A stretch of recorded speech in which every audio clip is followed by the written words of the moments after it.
तर मंडळी, आपल्या जीवनात आपल्याला शांतता हवी असेल तर या गोष्टी करू नका.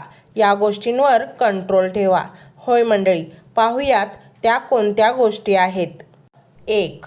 समोरचा आपल्याशी चांगला वागेल की वाईट हे सर्वस्वी समोरच्या व्यक्तीवर अवलंबून आहे. त्यामुळे समोरचा जर वाईट वागला तर जास्त मनाला लावून घेऊ नका.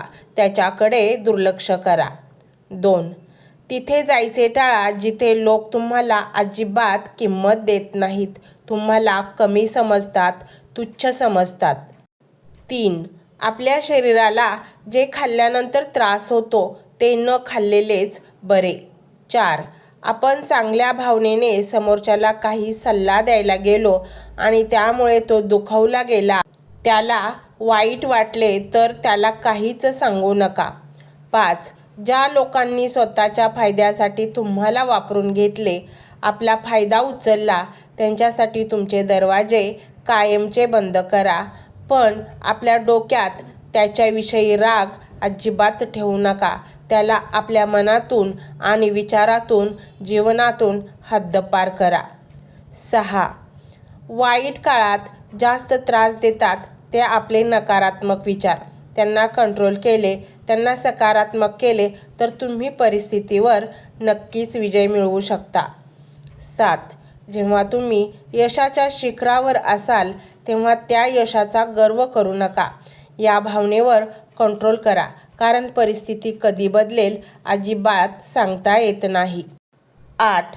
दुसऱ्याला यश मिळालं तर त्याच्यासोबत स्वतःची तुलना करून माझं का चांगलं झालं नाही असा भाव ठेवून दुसऱ्यावर जळण्यावर कंट्रोल ठेवा. 9. एकमेकांची चेष्टा करताना शब्दांवर आवर घाला. 10. इतरांशी बोलताना नेहमी विचारपूर्वक बोला, नाहीतर पश्चातापाची वेळ येईल, कारण एकदा तोंडातून बाहेर पडलेला शब्द पुन्हा माघारी घेता येत नाही. 11. संकटात असताना मी या संकटावर विजय प्राप्त करेल असा आत्मविश्वास तुमच्याकडे असला पाहिजे. म्हणजे आपल्याकडून प्रयत्न होतात आणि खरोखरच आपण विजय मिळवतो. 12. आपल्याला लोकांचं वागणं पटलं नाही तर त्यांना सांगताना मी कोणते शब्द वापरते त्याने ते दूर तर जाणार नाही ना, याच्यासाठीचा संयम व जाणीव ठेवा. 13. तुम्ही रागात असताना गप्प बसलेले चांगले, जास्त बोलू नये आणि जेव्हा आपण भावनिक होतो तेव्हा कोणालाही वचन देऊ नका. 14. तुमचा आजार फक्त गोळ्या आणि औषधं दूर करू शकत नाही, तर त्यासाठी तुमची जीवनशैली, आहार, विहार या तिन्ही गोष्टी महत्त्वाच्या आहेत, हे सुद्धा समजावून घ्या. 15.